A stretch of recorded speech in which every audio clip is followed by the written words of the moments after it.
All right, I'm here with Randy Dubois in the sprint car class. Last time out, you set fast time, but on your last lap of qualifying, threw a tire off, had to go to the back, fought your way to the front, and you were kind of the car to watch. What do you think happens differently this week for you? Well, we had a new motor, and the way we vented the tank didn't work, so we were throwing oil all over my visor and all over the rear tire. We seem to have had that problem fixed. We changed the oil tank, and so we've been practicing on some old tires. We just bolted new rubber on, so we're kind of gambling and qualifying today, so it may push, it may be loose, or it may be good, but we're going to go out there and try to cut a good lap. So that's right. I remember now you had the oil over your visor. What were you thinking when, like what lap did that start happening, and what was kind of going through your mind when that happened? Well, we had a really good car, and as soon as I got around Reese Getz, I saw a couple drops, and within a few laps, I couldn't see. I considered bringing the car in, but we were in second place, so I thought I'd just cruise around, and then the next thing, you know, I saw Chase in front of me, but I knew there was absolutely no chance of me passing him. I just would have been risking us both. So I'd lift my visor every couple laps and look to see how many laps were left, and lifted my visor up to see the flagman, and I tried to get my visor to stay up and race that way, but it kept flipping down, so I just kind of tied a knot and hung on, honestly, and was lucky to get second. But we had a great car. It's just unfortunately the plumbing didn't work out for us, but I think we got it fixed, and hopefully we have a good car tonight. All right, so hopefully Randy has a little better luck this week, and we'll end up on top of the podium. And we are back. Final segment here on Home Track Heroes on CW11. The Granite Super Sprint cars will round out our presentation for tonight. And why not? Granite Construction, they're America's infrastructure company and the architects of the newly paved 3/8 mile track here at Evergreen Speedway. They're the proud sponsor of the Granite Super Sprint car series. We have got 30 laps coming up, and this can go by pretty quick. And here's the lineup. On the pole will be Jay Dishnu in the 9 car. Outside of Jay in the number 41 will be Thomas Richardson. Reese Getz in car number 95. Outside of Reese, his brother Chase Getz in the 91. In the 12, Cam Neisinger. And in the 7D car, with what I understand are going to be some pretty cool in-car shots, is Randy Dubois. And in the 8th car, it's Jake Mann on the inside. Outside of him, the 57 car, Evan Margison from Tacoma, a many-time WMRA midget champion, won a bunch of dirt races. He can drive a race car. Rounding out the field, it's the 36 of Jason Thomas and the number 2 of Adam Smith. All right, you can see him lined up on the 3/8 course right now. Let's see if we get the green flag lit. We'll take him around one more time.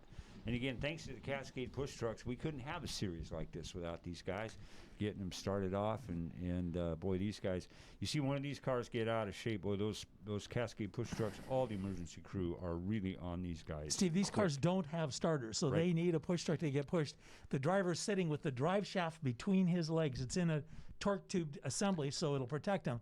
But those things are fast, bad fast. And you'll notice that right rear tire, big, wide, and sticky. All right, the flagman looking him over, and we are underway. Granite Construction's Granite Super Sprint Series action here for you on CW11. And these guys will get around this joint in record time as we see them coming out of turn number 4 and across the line. That is about how quick. Right around probably a high 13, low 14 second lap out of these guys. As Tom mentioned, they're just a crazy horsepower to weight ratio. As you see Jay Dishnu in that number 9 car with, look at that, a 14,392. Chase Getz with a 14,739. It takes them a bit to get them wound up, but boy, they do it nicely. Well, as I mentioned, that right rear tire is big, fat, and wide. It's also bigger in circumference than the left side. It's like taking your red Solo drinking cup, and if you give it a push, it goes around in circles. It doesn't go straight. That's what they're trying to do with the tires. Then, of course, you put the big wing on top of that, and they can't have a wing that's any bigger than 25 square feet on top. They have a nose wing that can't be any bigger than 6 square feet. That thing sticks it down to the racetrack. So you stick your foot on the floor and pray that it comes out the other Hang side. on. And it is amazing. They can actually, I believe, adjust that top wing from inside the car, too. If they need to feel that rear end they needed to squat down a little bit more, or maybe it squatted down too much, so they might have to flatten it out a little bit. So that's the amount of only air- adjustment that driver can make inside that race car is slide that wing. It's on a hydraulic unit, and they can slide it forward. You know, if they want to take some weight off the back of the car, if they want to put more weight on the back, they'll just take it back and tip it up a little bit, and they can do that. But that's the only adjustment that they're allowed to make. And when you're making laps in the 14-second bracket, no mirrors in these cars, Right. no spotters. They have a radio from race control that talks to them. Good news is the drivers can't talk back to anybody else. All right, Jay Dishnu still leading this thing as he started off on the pole. Into number 9 car, Chase Getz and Randy Dubois make up the top 3 as they are working lap number 9. Is like we were talking about, these guys will get it done in a hurry, and it just I harken back to the days in the old Rory Price Memorials and the Rebel Jackson races where these guys were on the 5/8 and just absolutely going crazy with the speeds that they have. But a 3/8 track for the guys that like to run the asphalt. It is a perfect size track for these cars. They really look good on it. You're right, and you just say open wheel cars. The difference here is on a stock car we talk about 8 tires being better than 4. 8 tires on an open wheel car hurts. Nope, it Doesn't never, work. Never works. It's never pretty. As the working lap number 12, here's a great in-car shot from Randy Dubois. This is amazing. Look at the scope that they get to look through. It's just, this is so cool. Three gauges, that little in the lower left hand, that gray square box, that's the tachometer, so he can see what he's doing. He's making a wing change right now. You saw his left hand come up off the wheel, so that's what he's doing right now. If you notice, they're wearing gloves. They wear 2-layer uniforms. The other thing that open wheel cars have to wear, they wear arm restraints. They keep their arms inside if they should tip over, so that it doesn't get injured as it gets up and out of the cockpit. Caution is out, and you can see him right at the top of turn number 3. Chase Getz will take it back to the pits. You know, the one thing, Tom, that just amazes me, that shot that was shown there, and I'm glad you mentioned that, watching him make that change. It just boggles my mind how these guys, and obviously a guy like Randy Dubois, really a ton of experience in running these things, but just to be able to think about those type of things when you are just hurtling around that track in these crazy lap times. No, you're right. He's got to watch all the competition. His brain is also working at the same time. What changes can I make to this car to make it better? If I do this, what are the ramifications? And as the pressure in the tires come up, the fuel, these cars use a methanol fuel. It's a man-made fuel, not gasoline. They do that because two real advantages to it. One is it's a coolant. It's a very, very cold, it's like an alcohol type thing. So they can run a smaller radiator and everything else. And 2, it doesn't explode like gasoline. So, but the downside of it, you can't see it in daylight. You'll feel it. You'll feel the flames long before you'll see the fire. Yep, a lot of people live on that odor. You can see that we have lost several cars like we just shown with Chase Getz having to retire. Also Thomas Richardson in the 41 and Reese Getz. Are both retired on lap number 3. So back up front, it has been all Jay Dishnu, still in that low 14-second bracket as they are working lap number 16, over halfway through for our Granite Super Sprint Series. Randy Dubois in the second shot. Evan Margison, like Tom mentioned, boy, there's a name that is synonymous with open wheel racing up here in the Pacific Northwest. He's run a lot with the WMRA, a lot with the Focus Midget Series, has run sprint cars up at Skagit Speedway, obviously really taking a shine to There's a little, There we go. That is Jake Mann in the number 8 car, as we will get him lined back up and give him one to go. But again, the Granite, I'm so glad that we were able to make a series that these guys can have come to race at. They did phenomenal last year and just carrying it on in 2020. You're right, and as you notice that spin out, the car stops. It doesn't have a clutch. It doesn't have a starter. There's just basically hardly any room to put that in there.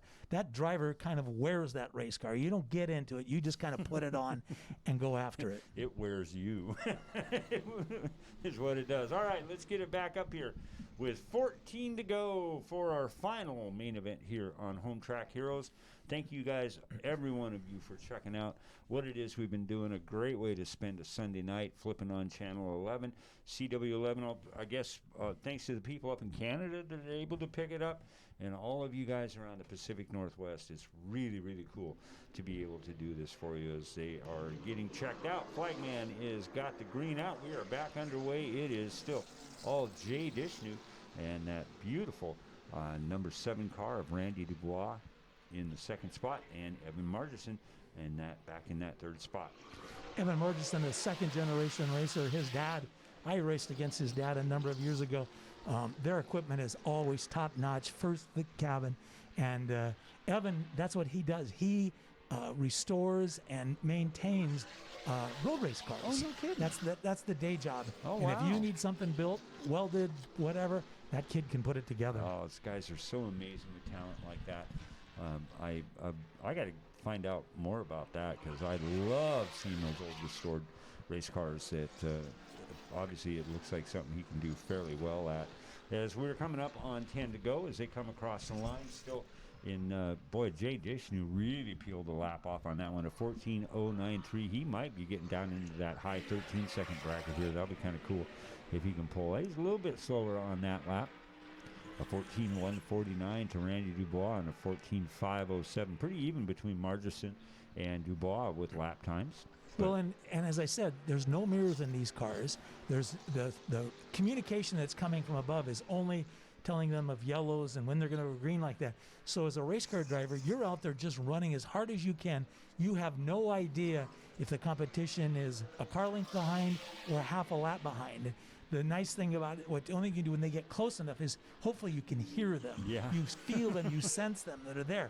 Otherwise, you're by yourself out there. You know, the Pro late models, they've got spotters that help them and tell them what's going on. This driver is basically out on an island by himself, trying to do the best job they can. And it is a different way of looking at it, but you don't have time to look in the mirror. You'd be off the racetrack and headed on down the backstretch of the 5/8 before you knew it. Yeah, look at the smoke pouring off of Dubois' right rear as he went and just slid that thing around turn number 2. Let's see if he can peel off another smoke show here as it is still all Jay Dishnu just pulling out. Good shot there of Evan Margison as he goes out of turn number 3 down the backstretch of the 3/8 as we're winding her down here on a gorgeous afternoon out here at Evergreen Speedway as Jay Dishnu starting to go around cars. You can see him getting around the number 2 of Adam Smith right there. But boy, this has been a phenomenally impressive, so far, wire-to-wire job by Jay Dishnu. You're right. We're just coming down with just a couple more laps to go. Dishnu is comfortably out front, but he doesn't know, as I told you earlier. He has no idea where he is, so he just has to keep clicking cars off as quickly as he can.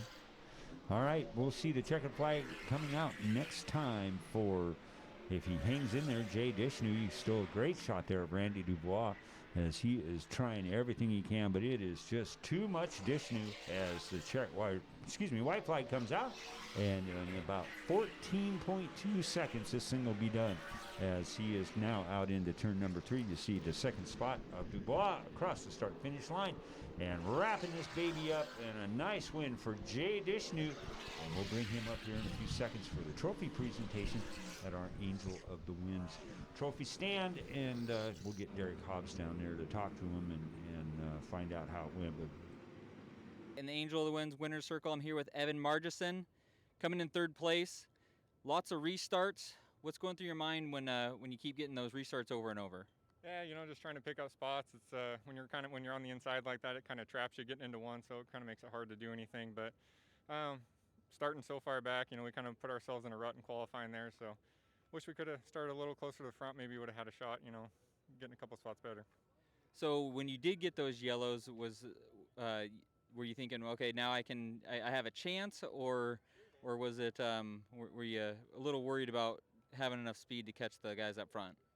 It helped us. The first couple did, but then the last couple didn't because, our car was really good on the long run. I just couldn't quite get going like I wanted to first few laps on the restart. So once we got 5-6 laps under our belts, the thing would really come to life. So wish that race would have been a little bit longer. I think we might have had a shot. All right, is there anybody you want to thank? Yeah, definitely. Just want to thank RZ and Pete and Ronnie and everybody who helps out on this car. Getting the opportunity to drive it, it's pretty darn cool. All right, Evan Margison, third place. Second place, Randy Dubois. You're the fastest car in qualifying. You're making your way up. You catch the yellow. What are you thinking? Well, I knew right from the start that our car was a tick loose for the feature. We blistered the right rear. I drove as good as I could, but we had a great car early. We qualified first, and this is like our third weekend in a row qualifying top. I really thought we had the car to win today, but we just missed the setup in the feature. Jay drove a great race, and yeah, we just did the best we could. We started sixth, came home second. It's not all bad. And I'd just like to thank my girlfriend Janet and Travis and Orville and my sponsors, Geico, First Line, and RJD Construction. And yeah, not a bad weekend. All right, second place, Randy Dubois. First place, Jay Dishnew. That was an exciting race. You had to have a bunch of restarts. What are you thinking when you're out front and you keep getting those yellows? The biggest thing was I knew I had to protect the bottom because if I didn't, somebody was going to take it. I knew there wasn't much up top tonight. Track conditions just didn't have enough grip up there, so I didn't think anybody could go around me on the outside. So I was just going to try and get the nose on them and protect the bottom. All right, so obviously you have a big fan here. Can you introduce? Yeah, this is Cole. Say hi, Cole. That's all right. We'll work on the volume there. So, Cole, do you like watching your dad race? As you can tell, Cole is super excited about Dad winning the race. Does Dad give you the trophy? Yep, Cole's getting the trophy. Well, he'll have to fight Grandpa for it, but can go in the shop. What do you think? All right. Who do you want to thank? Number one, I'd like to thank my dad. He's made a lot of sacrifices to put us all out on the track out there. A lot of his time goes towards getting the cars ready, and can't thank him enough for that. You know, it's hard for me to get out there with a little one, and all the effort and time he puts into it. It's number one, and the rest would be First Line Systems, Drywall Distributors, Jake Mann Designs, and Great Western Trucking. All right, Jay Dishnew bringing home first place in the Granite Super Sprint Series. All right, thank you, Derek. Good job all night long, and really appreciate what you've been putting into Home Track Heroes here on CW11. A great night of racing, so much fun to be a part of it. A lot of cool stuff coming up next week. Next Sunday night on CW11, you're going to see the stars of the Speedway Chevrolet Pro Lay models. They're going to run twin 50-lap main events, two 50-lap main events, their second and third event of the season. Lots and lots of young talent in that division. The Northwest Motorsports Street Stocks, we're going to have the mini stocks and round it out with the Outlaw Figure Eighters. Boy, if you have not seen Outlaw Figure Eights, you guys are in for a real treat. As we start to wind down here on our Home Track Heroes, you're going to see coming up here a pretty cool sweeping shot of a lot of people that support Evergreen Speedway.